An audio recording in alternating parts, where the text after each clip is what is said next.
Hello dear friends, एक बार फिर से स्वागत है आप लोग का मेरे एनाटॉमी एंड फिजियोलॉजी की क्लास में। आज की क्लास में हम लोग एंडोप्लाज्मिक रेटिकुलम और गोल्जी बॉडी के बारे में पढ़ने वाले हैं। पिछली क्लास में हम लोगों ने न्यूक्लियोलस और राइबोसोम्स को बहुत अच्छे से देखा था। अगर आप लोगों ने वो लेक्चर नहीं देखा है तो पहले उसे देख करके आइए। तो एंडोप्लाज्मिक रेटिकुलम सेल का एक लार्ज ऑर्गेनेल होता है, एक बड़ा ऑर्गेनेल होता है। ये न्यूक्लियस के चारों तरफ फैला होता है और एंडोप्लाज्मिक रेटिकुलम न्यूक्लियस के आउटर मेम्ब्रेन का ही एक्सटेंशन होता है। जो न्यूक्लियस का मेम्ब्रेन होता है उसमें दो मेम्ब्रेन होते हैं, एक इनसाइड और एक आउटर साइड। तो जो आउटर मेम्ब्रेन होता है उसी का एक्सटेंशन होता है एंडोप्लाज्मिक रेटिकुलम। एंडोप्लाज्मिक रेटिकुलम को सबसे पहले केथ आर पोर्टर जी ने देखा था, by the help of microscope से देखा था। एंडोप्लाज्मिक का मतलब होता है इनसाइड द साइटोप्लाज्म। रेटिकुलम का मतलब होता है लिटिल नेट, एक जाल लाइक, देखने में जाल लाइक स्ट्रक्चर होता है। जैसे आप पीछे देख रहे हैं, ये मैंने एंडोप्लाज्मिक रेटिकुलम का स्ट्रक्चर बनाया है। ये न्यूक्लियस है और न्यूक्लियस के आउटर मेम्ब्रेन का ही एक्सटेंशन दिखाया गया है। ये है एंडोप्लाज्मिक रेटिकुलम। ठीक है, तो यहाँ शुरू करते हैं। Endoplasmic reticulum was first observe by Keith R porter.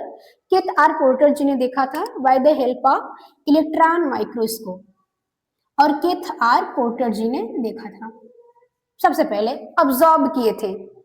Endoplasmic means होता है with in the cytoplasm, cytoplasm के अंदर होता है। ठीक है, विद इन द साइटोप्लाज्म। और रेटिकुलम मीन्स होता है लिटिल नेट। ठीक है, और जो नेट होता है, ये जो नेट मतलब जाल, ये जाल किन चीजों से मिलके बना होता है? ये तीन चीज से मिलके बना होता है, सिस्टर्नी, ट्यूब्यूल्स एंड वसाइकल। सिस्टर्नी आप देख रहे हैं, ये जो फ्लैटेंड स्ट्रक्चर है ऐसे बड़ा, ठीक है, इसे सिस्टर्नी कहते हैं। और ये जो लॉन्ग स्ट्रक्चर सिलेंड्रिकल की तरह बना है इसे ट्यूब्यूल है ये।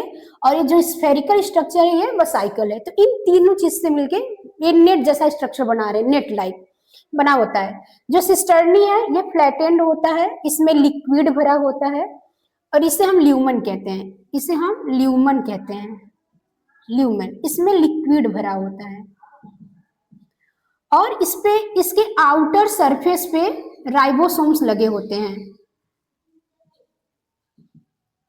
राइबोसोम्स लगे होते हैं। फिर जो ट्यूब्यूल होता है ये लॉन्ग सिलेंड्रिकल स्ट्रक्चर होता है, वसाइकल स्फेरिकल। इन पे राइबोसोम्स अब्सेंट होता है, राइबोसोम अब्सेंट होता है, राइबोसोम अब्सेंट होता है। इसलिए एंडोप्लाज्मिक रेटिकुलम को हम दो भाग में डिवाइड करते हैं, रफ एंडोप्लाज्मिक रेटिकुलम यानी smooth endoplasmic reticulum. Rough endoplasmic reticulum मतलब जिस पर राइबोसोम्स प्रेजेंट होते हैं, तो ये वाला संरचना रफ एंडोप्लाज्मिक रेटिकुलम बनाता है। और जो ट्यूब्यूल और वसाइकल है वो स्मूथ एंडोप्लाज्मिक रेटिकुलम बनाता है। और the endoplasmic reticulum membrane is around 50 to 60 angstrom thick होता है। इसका जो मेम्ब्रेन होता है वो 50 to 60 एंगस्ट्रॉन थिक होता है। एंडोप्लाज्मिक रेटिकुलम को हम शॉर्ट फॉर्म में ईआर भी कहते हैं, तो इससे कंफ्यूज मत होइएगा। ER, ER has fluid mosaic model मतलब structure similar to plasma membrane. ये प्लाज्मा मेम्ब्रेन के लाइक स्ट्रक्चर बनाते हैं, फ्लूइड, जिसे फ्लूइड मोज़ेक मॉडल कहते हैं, उसी तरह से ये इसका भी मेम्ब्रेन होता है एंडोप्लाज्मिक रेटिकुलम का। अब हम स्ट्रक्चर के बारे में देख लेते हैं। जो एंडोप्लाज्मिक रेटिकुलम होता है मेनली तीन एलिमेंट से मिलकर बना होता है, सिस्टर्नी, ट्यूब्यूल्स एंड वसाइकल। तो इसके बारे में देख लेते हैं। Endoplasmic reticulum is extension of nuclear membrane. ठीक है, ये न्यूक्लियर मेम्ब्रेन का एक्सटेंशन होता है। There are 3 different kinds of elements present in the ER. कौन कौन से? Cisternae, vesicle and tubules. ठीक है, सिस्टर्नी जो है ये क्या होता है? These are flat membrane bound structure filled with liquid. ये फ्लैट होता है और इसमें लिक्विड भरा होता है। इस पे राइबोसोम्स प्रेजेंट होता है। इसकी साइज जो होता है वो 50 to 50 माइक्रोन होता है डायामीटर में। ठीक है, they act as a main site करता है प्रोटीन सिंथेसिस के लिए। They act as main site of protein synthesis. जो इंडोप्लाज्मिक रेटिकुलम का मेन फंक्शन होता है वो होता है प्रोटीन सिंथेसिस। तो इसका जो मेन साइट है वो है सिस्टर्नी। फिर वसाइकल जो होता है, वसाइकल आर स्मॉल स्फेरिकल स्ट्रक्चर, देख रहे हैं स्मॉल है स्फेरिकल स्ट्रक्चर है वसाइकल। ये क्या करता है, ये जो सेलुलर मटेरियल होते हैं लाइक प्रोटीन लिपिड ये जो होते हैं उसको मटेरियल को पैक करता है, पैकिंग करके ट्रांसपोर्टेशन में काम करता है। This help in transporting various cellular material, like ऐसे लिख सकते हैं इसमें हम लिपिड एंड प्रोटीन,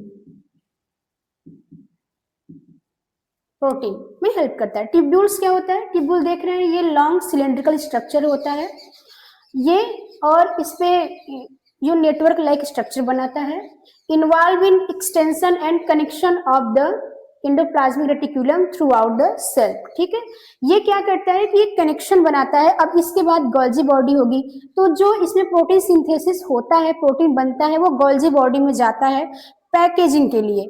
तो ये कनेक्शन बनाता है दोनों के बीच में जो ट्यूब्यूल्स होता है। और इसे ध्यान दीजिएगा जो ट्यूब्यूल्स और वसाइकल है इसमें इंडोप्लाज्मिक रेटिकुलम राइबोसोम अब्सेंट होता है, इसलिए हम इसे स्मूथ इंडोप्लाज्मिक रेटिकुलम कहते हैं। सिस्टर्नी पे राइबोसोम प्रेजेंट है, इसलिए हम इसे रफ इंडोप्लाज्मिक रेटिकुलम कहते हैं।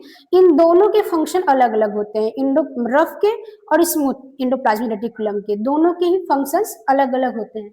तो टाइप हमने जान लिया, अब इसके फंक्शंस को देखते हैं। तो जैसे कि हमने कहा कि 2 टाइप्स का होता है according to presence of ribosomes. अगर राइबोसोम्स प्रेजेंट है तो हम उसे रफ इंडोप्लाज्मिक रेटिकुलम कहते हैं, और राइबोसोम्स अब्सेंट है तो उसे हम स्मूथ इंडोप्लाज्मिक रेटिकुलम कहते हैं। तो इसे देख लेते हैं। There are 2 type of ER endoplasmic reticulum according to presence of ribosomes. पहला है रफ इंडोप्लाज्मिक रेटिकुलम को देखते हैं। जो रफ इंडोप्लाज्मिक रेटिकुलम होता है उस पे राइबोसोम्स प्रेजेंट होता है। RER have ribosomes, these ribosomes involve in protein synthesis. इस पे राइबोसोम्स प्रेजेंट है, और जैसा कि हम जानते हैं कि राइबोसोम्स प्रोटीन सिंथेसिस में हेल्प करते हैं, तो ये क्या करता है, help in protein synthesis. Cisternae allow the exchange of material and information. जो सिस्टर्नी होता है वो मटेरियल को अलाउ करता है और इंफॉर्मेशन देता है, ठीक है। और सेकेंड है inside the cisternae is central space which called lumen. इसे हम ल्यूमन कहते हैं, ये जो सिस्टर्नी है इसके अंदर के भाग को इसे हम ल्यूमन कहते हैं, ल्यूमन। तो ये कह रहे हैं कि इनसाइड द सिस्टर्नी एक सेंट्रल स्पेस होता है जिसे हम ल्यूमन कहते हैं, और ये प्रोटीन सिंथेसिस, प्रोटीन को सिंथेसिस करने में, फोल्डिंग करने में और उसका मॉडिफिकेशन करने में हेल्प करता है, ठीक है, उसमें होता है। रफ इंडोप्लाज्मिक रेटिकुलम क्या करता है, help in nuclear membrane formation, ये न्यूक्लियर मेम्ब्रेन के फॉर्मेशन में भी हेल्प करता है, और ये स्मूथ इंडोप्लाज्मिक रेटिकुलम को भी बनाता है। कौन, rough endoplasmic reticulum smooth endoplasmic reticulum को भी बनाने में हेल्प करता है। After synthesis of protein these are packed and vesicle into vesicle, ठीक है। जब प्रोटीन सिंथेसिस हो जाता है सिस्टर्नी में तो उसका पैकेजिंग कहाँ पे होता है, वसाइकल में होता है, ठीक है। तो ये पूरा फंक्शन रहा हमारा रफ इंडोप्लाज्मिक रेटिकुलम का। अब देख लेते हैं स्मूथ इंडोप्लाज्मिक रेटिकुलम के बारे में। स्मूथ इंडोप्लाज्मिक रेटिकुलम क्या करता है, इसका जो मेन फंक्शन होता है वो होता है लिपिड का सिंथेसिस एंड स्टेरॉइड का सिंथेसिस करता है, ठीक है। बारी बारी देख लेते हैं। ये करता है कैल्शियम स्टोरेज, ये कैल्शियम का स्टोरेज करता है। यह कैल्शियम मसल्स कंट्रैक्शन में हेल्प करता है। ये मेटाबॉलिज्म ऑफ कार्बोहाइड्रेट, कार्बोहाइड्रेट के मेटाबॉलिज्म में भी हेल्प करता है।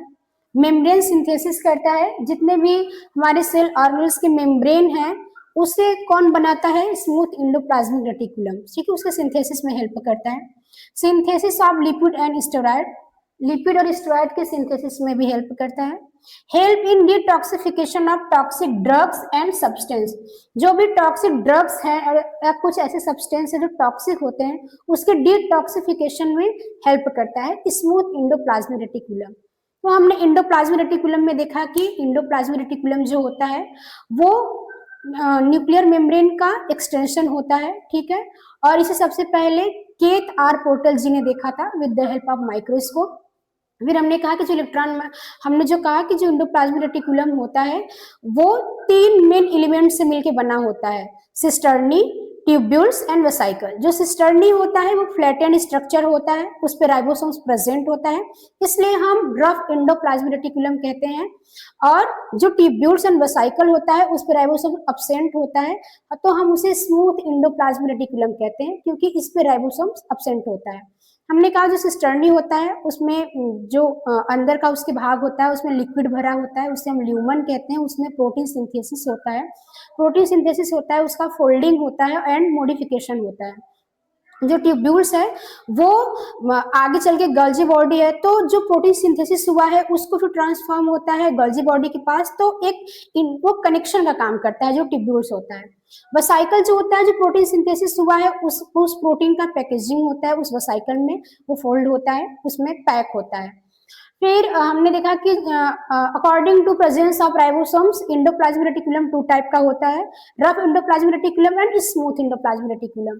तो जो रफ के सारे फंक्शंस थे और स्मूथ के फंक्शन ने देखा कि वो कैल्शियम स्टोरेज करता है, कार्बोहाइड्रेट के मेटाबॉलिज्म में हेल्प करता है, लिपिड एंड स्टेरॉइड का सिंथेसिस करता है, डिटॉक्सिफिकेशन में भी हेल्प करता है।